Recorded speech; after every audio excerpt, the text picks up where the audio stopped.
Supreme court ने क्या कहा? केवल ईवीएम मशीन के द्वारा फ्री, फेयर एंड ट्रांसपेरेंट चुनाव नहीं हो सकता।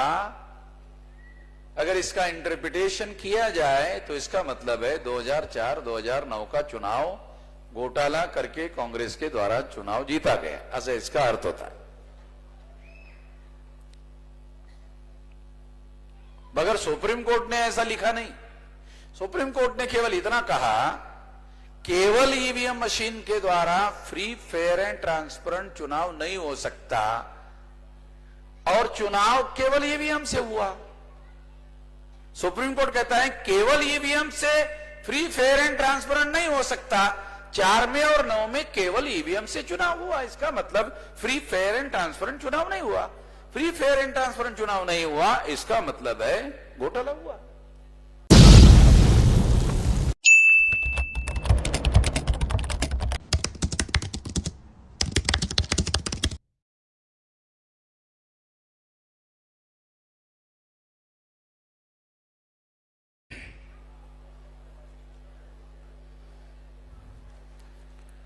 साथियों, आज 27 तारीख यानी भारत मुक्ति मोर्चा का ये दूसरा दिन चल रहा है अधिवेशन का, और कल ये अधिवेशन समाप्त हो जाएगा। तो आज 3 बजे से 5:30 बजे तक ये जो सत्र चल रहा है, इस सत्र में जो विषय दिए गए हैं उसके अनुसार इसमें महत्वपूर्ण विषय जो है, भारत निर्वाचन आयोग ने लोकसभा चुनाव 2019 के नतीजों की वीवीपीएटी पर्चियां 4 महीनों में ही क्यों नष्ट कर दी, एक गंभीर मंथन। पेशा एक्ट बनाने के 27 वर्षों बाद 5वीं अनुसूची के राज्यों में इस एक्ट का शासक जातियों द्वारा कितना क्रियान्वयन किया गया, एक समीक्षा दिनांक 15 अगस्त 47 को मिली। तथाकथित आजादी से भारत में सिर्फ ब्राह्मणों को आजादी मिली, और भारत में मूल निवासी आज भी गुलाम है। उनकी राष्ट्रीय अर्थात जल, जंगल, जमीन, खजानों में भागीदारी नहीं है, एक गंभीर चर्चा। साथियों, बहुत ज्यादा बातें, 2-3 बातें ही मैं आप लोगों के सामने रखना चाहता हूं। एक तो पहला मुद्दा है निर्वाचन आयोग से संबंधित। जो भारत का निर्वाचन आयोग है, ये भारत के संविधान के अनुसार बनाया गया है, और निर्वाचन आयोग को सभी प्रकार के भारत के संविधान के द्वारा अधिकार बहाल किए गए हैं। निर्वाचन आयोग भारत सरकार का विभाग नहीं है। जैसे फाइनेंस डिपार्टमेंट है, जैसे होम डिपार्टमेंट है, जैसे हेल्थ डिपार्टमेंट है, ऐसे तमाम जो डिपार्टमेंट भारत सरकार के है, वैसे भारत सरकार का कोई चुनाव डिपार्टमेंट नहीं है। क्योंकि चुनाव का काम भारत सरकार के नियंत्रण, निर्देशन और निगरानी में नहीं कराए जाते। इसके लिए भारत के संविधान निर्माताओं ने चुनाव आयोग का निर्माण किया और इसे स्वायत्त निकाय घोषित किया, ऑटोनॉमस निकाय घोषित किया। ये भारत सरकार के नियंत्रण में नहीं है। और फिर उसके बाद उसको तमाम प्रकार के अधिकार बहाल किए। उस अधिकार के तहत चुनाव आयोग को free, fair and transparent, free यानी मुक्त, सभी प्रकार के दबावों से मुक्त, फेयर यानी निष्पक्ष, ट्रांसपेरेंट यानी पारदर्शी चुनाव संपन्न कराने के लिए संविधान में सभी प्रकार के अधिकार बहाल किए गए। और इतना सारा होने के बाद TN Seshan chief election commissioner बनाने के पहले तक जितने भी चुनाव कमिश्नर हुए वो सारे चुनाव कमिश्नर भारत सरकार से आदेश लेके काम करते थे। टीएन शेषन ने इसे भारत सरकार के नियंत्रण से आजाद किया। इसका श्रेय टीएन शेषन को दिया जाना चाहिए। और तब से चुनाव कमिश्नर को चलाने का काम भारत सरकार नहीं करती है। कोशिश करती है कि चीफ इलेक्शन कमिश्नर और दूसरे कमिश्नर जो दो है उनको अपॉइंट करने का अधिकार भारत सरकार के पास है, तो वो कोशिश करते हैं कि ऐसे अधिकारी नियुक्त किए जाए जो भारत सरकार के हितों की रक्षा करे। जिसकी भी सरकार होगी उसके हितों की रक्षा करे, ऐसे ही आईएएस अधिकारी वहां नियुक्त किए जाते हैं।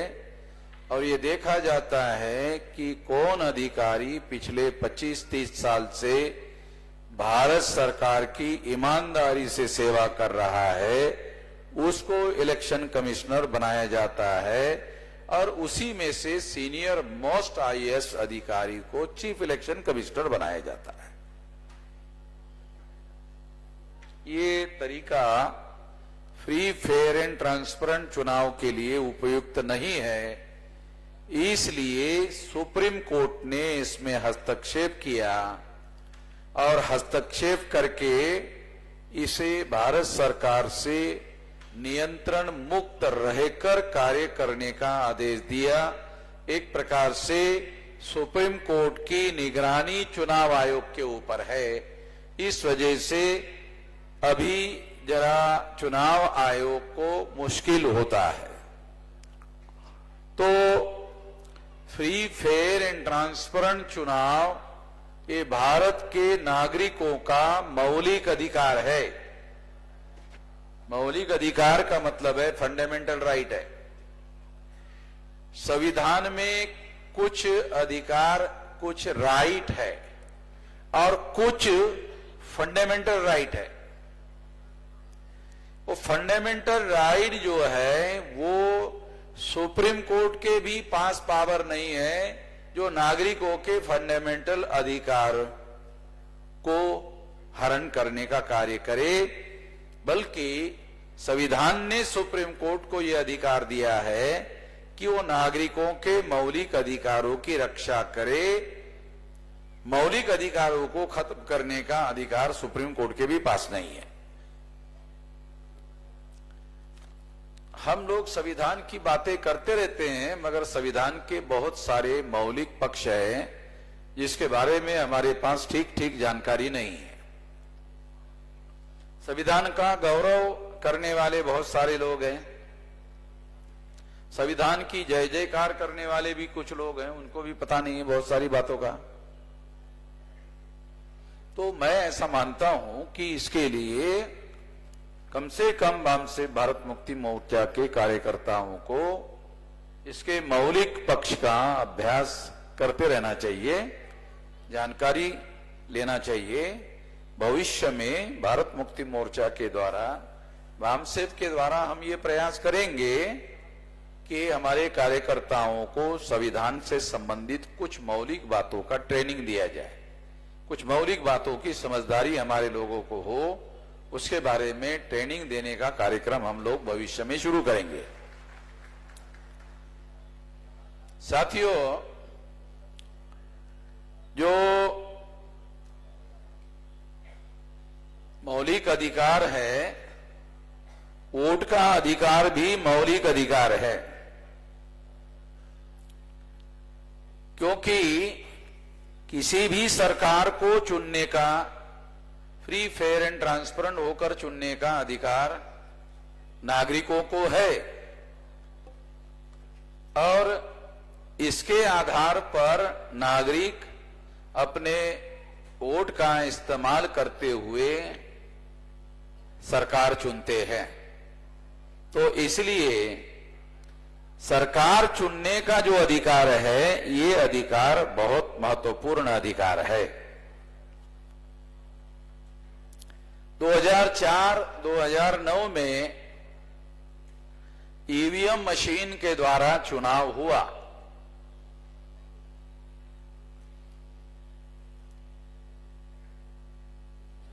जब ईवीएम मशीन के द्वारा चुनाव हुआ तो कांग्रेस की सरकार आई 2004 में, 2009 में। तो ईवीएम में घोटाला करके कांग्रेस की सरकार आई।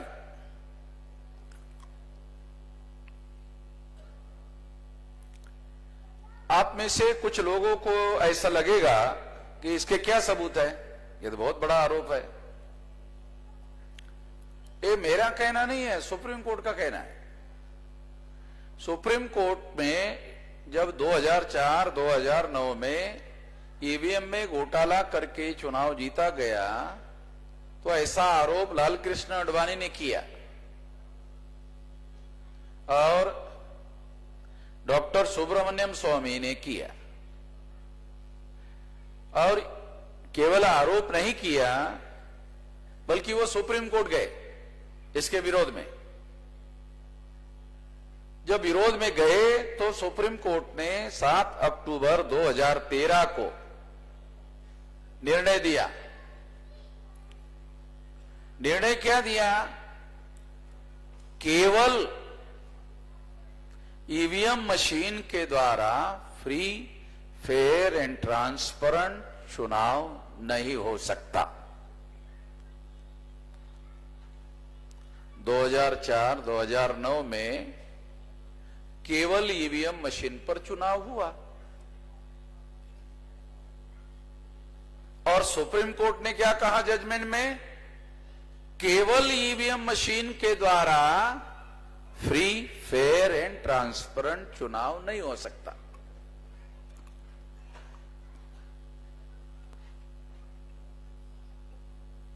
सुप्रीम कोर्ट को क्या करना चाहिए था कि 2004 का चुनाव, 2009 का चुनाव ये ईवीएम में घोटाला करके हुआ, ऐसा जजमेंट दिया जाना चाहिए था। सुप्रीम कोर्ट ने ऐसा जजमेंट नहीं दिया। सुप्रीम कोर्ट ने क्या कहा? केवल ईवीएम मशीन के द्वारा फ्री, फेयर एंड ट्रांसपेरेंट चुनाव नहीं हो सकता। अगर इसका इंटरप्रिटेशन किया जाए तो इसका मतलब है 2004-2009 का चुनाव घोटाला करके कांग्रेस के द्वारा चुनाव जीता गया, ऐसा इसका अर्थ होता है। मगर सुप्रीम कोर्ट ने ऐसा लिखा नहीं।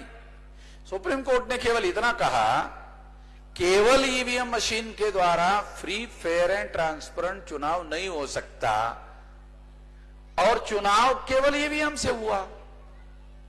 सुप्रीम कोर्ट कहता है केवल ईवीएम से फ्री, फेयर एंड ट्रांसपेरेंट नहीं हो सकता। 4 में और 9 में केवल ईवीएम से चुनाव हुआ, इसका मतलब फ्री, फेयर एंड ट्रांसपेरेंट चुनाव नहीं हुआ। फ्री, फेयर एंड ट्रांसपेरेंट चुनाव नहीं हुआ, इसका मतलब है घोटाला हुआ। इन्फरेंस अंग्रेजी शब्द है, इसका इन्फरेंस निकाला जा सकता है। क्लियर है?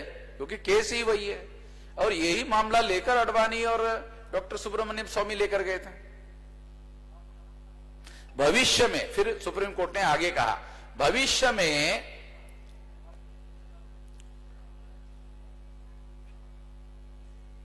केवल ईवीएम मशीन के द्वारा फ्री फेयर एंड ट्रांसपेरेंट चुनाव नहीं हो सकता, इसलिए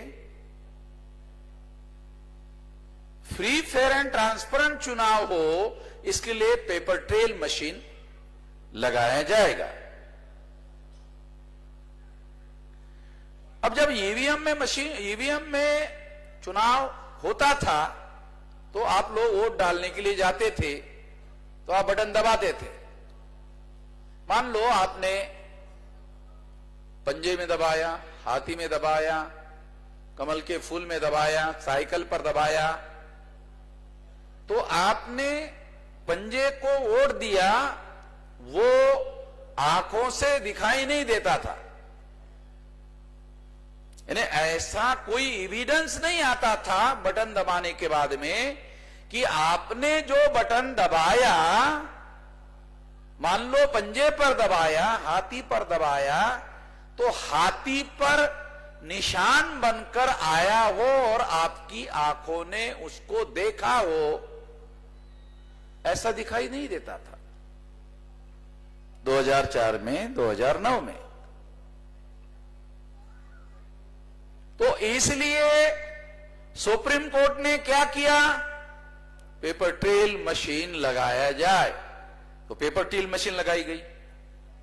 पेपर ट्रेल मशीन लगाने के बाद क्या हुआ, जब आप बटन दबाते हो तो कागज बाहर आता है, उस पर अगर आपने हाथी पर लगाया तो हाथी का निशान आता है, उस पर आपने बटन दबाया, वो जो स्टैंप लगाया, वोट का निशान छपकर आया, ये बात आंखों से दिखाई देना शुरू हुआ 2014 के चुनाव से। आंखों से दिखाना शुरू हो गया, आंखों से दिखाना शुरू हो गया, मगर घोटाला बंद नहीं हुआ, घोटाला चालू ही रहा। क्यों? क्योंकि जो कागज के टुकड़े जिस पर आपने बटन दबाया, आपने आंखों से देखा, वो आंखों से देखने के बाद में 7 सेकंड में वो कागज आके सरक कर कट गया, कट कर बैलेट बॉक्स में कागज का टुकड़ा कट कर गिर गया। जो कागज का टुकड़ा गिर गया उसकी गिनती नहीं होती।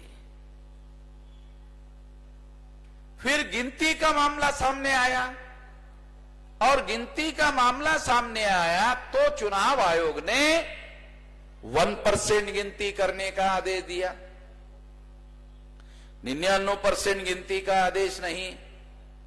ईवीएम मशीन में 100 लोगों ने वोट दिया तो एक आदमी का वोट वेरीफाई करने लगा। VVPAT,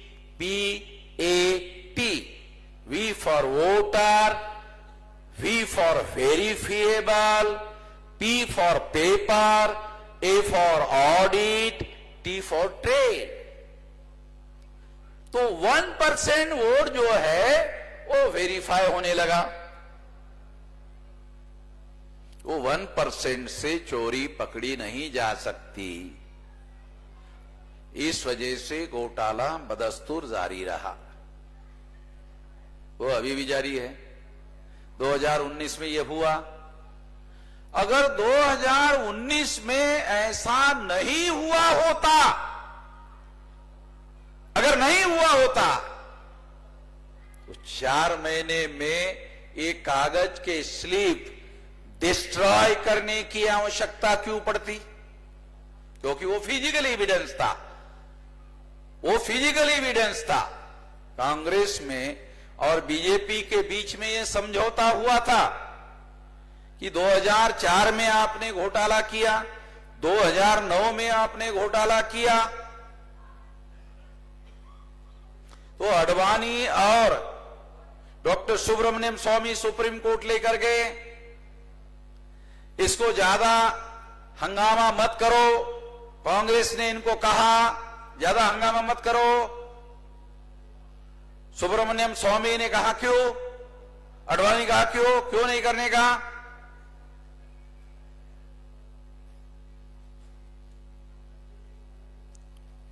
दो बार तुम कर लो, हमने चोरी किया, ठीक है मान लेते हैं, आप 2 बार करो, हमारे चोरी के बारे में 2 बार चुप रहो। हमने चोरी किया, चुप रहो, उसके बदले में 2 बार तुम करो। अडवाणी को कहा, सुब्रमण्यम स्वामी को अडवाणी ने मना किया।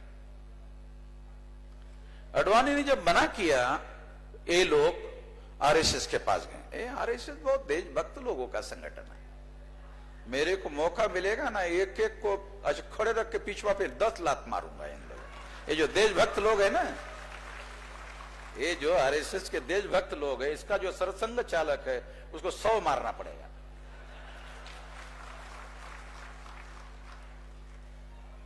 तो ये बाहर जा रहा है, वो लोग सुन रहे हैं, इसलिए बोल रहा हूं। ये वो लोग सुन रहे हैं, उनके पास जाना चाहिए और उनको मालूम होना चाहिए कि हम लोग अभी गधे बनने के लिए राजी नहीं है, बहुत हो गया। सहनशीलता का कोई अंत होता है भाई, कोई लिमिट होती है। तो ये लोग जो है, कांग्रेस के लोग आरएसएस वालों के पास गए। कांग्रेस के लोग आरएसएस को गाली देते रहते, कांग्रेस के लोगों को गाली देते रहते हैं। कांग्रेस ने कभी कोई मेजर एक्शन, 57 साल तक इनका राज रहा, कांग्रेस ने कभी कोई मेजर एक्शन आरएसएस के ऊपर नहीं किया। मेजर एक्शन है कोई, आपको जानकारी है कि कांग्रेस ने आरएसएस पर कोई मेजर कार्रवाई की? कोई एग्जाम्पल नहीं है कि कांग्रेस ने आरएसएस पर मेजर कार्रवाई की। तो कांग्रेस क्या करती है? बयान देती है, बयान देती है, बयान देती है, बयान देती है, बयान देती है। तो हम लोगों का लगता नहीं, कांग्रेस विरोध में है, कांग्रेस विरोध में है आरएसएस के, और हम झोली भर के फिर उसके बदले में कांग्रेस को वोट देते रहते, बाकी वो कुछ करते नहीं है। ये तो देशद्रोह का काम कर रहे हैं। आरएसएस के लोग जो है, जो देशभक्त है, ये तो देशद्रोह का काम कर रहे हैं। तो देशद्रोह कोई छोटा मोटा अपराध है? ये तो फांसी की सजा वाला मामला है।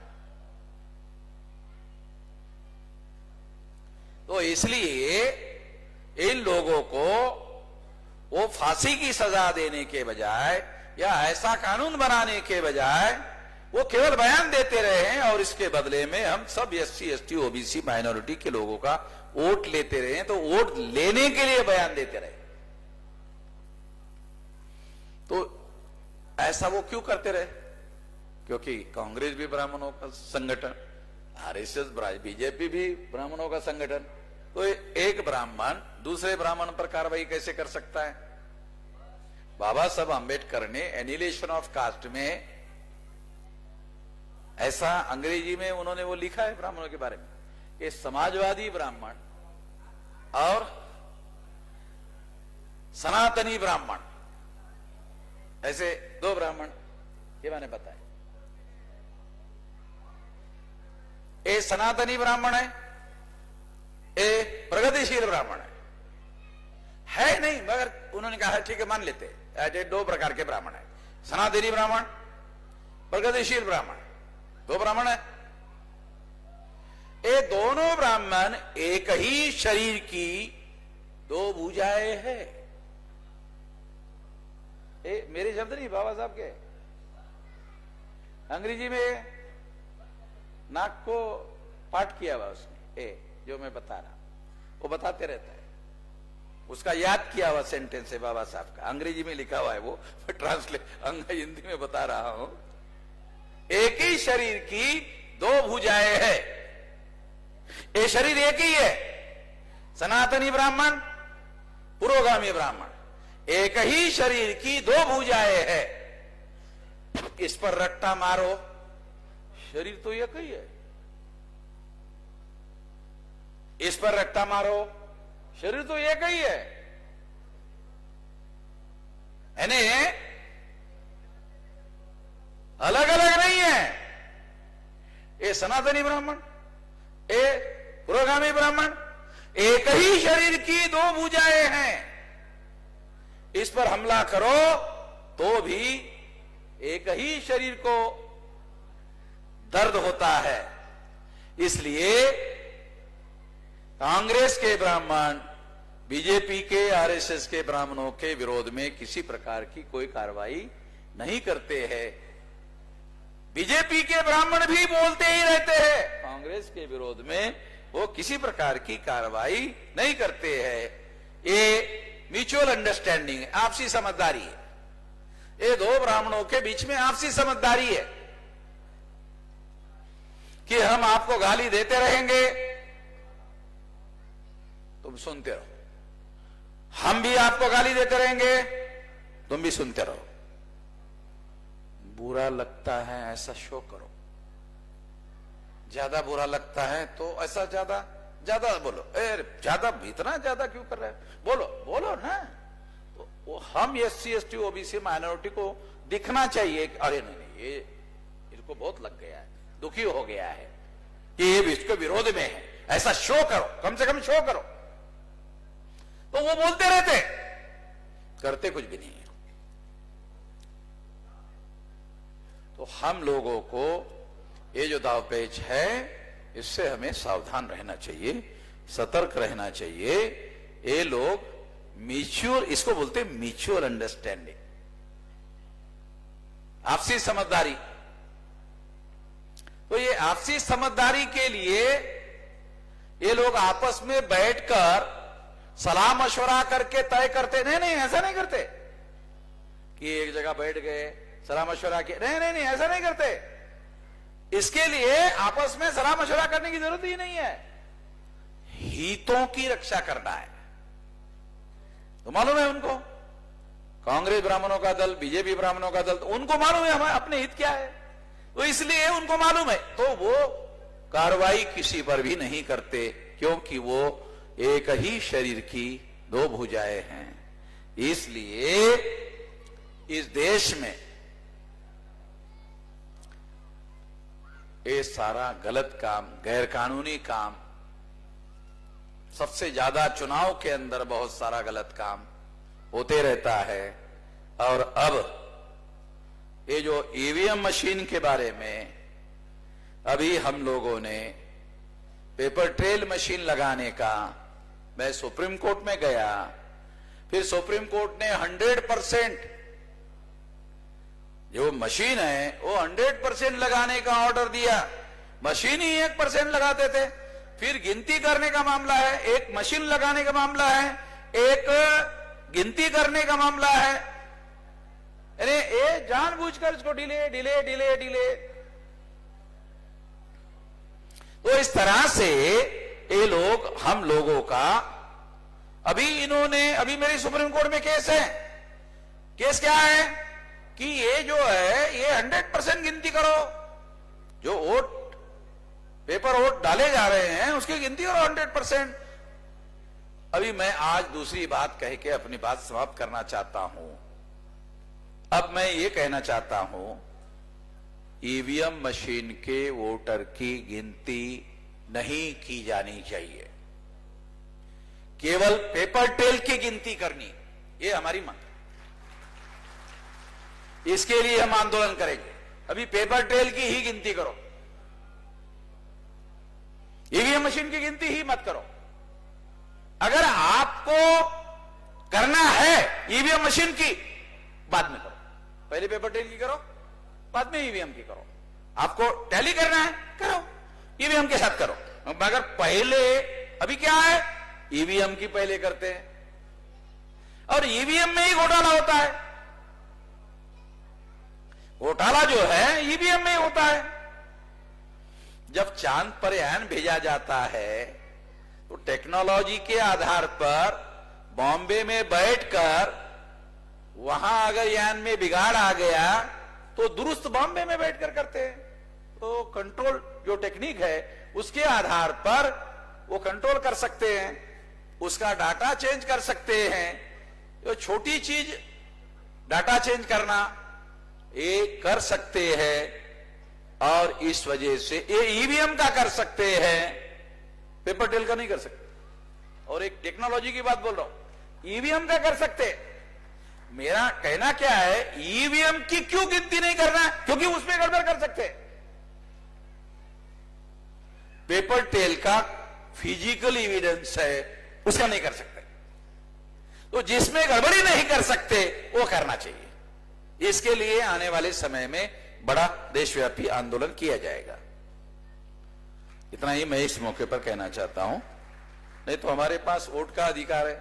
वोट का अधिकार शासक चुनने का और शासक बनने का, ये दो अधिकार है।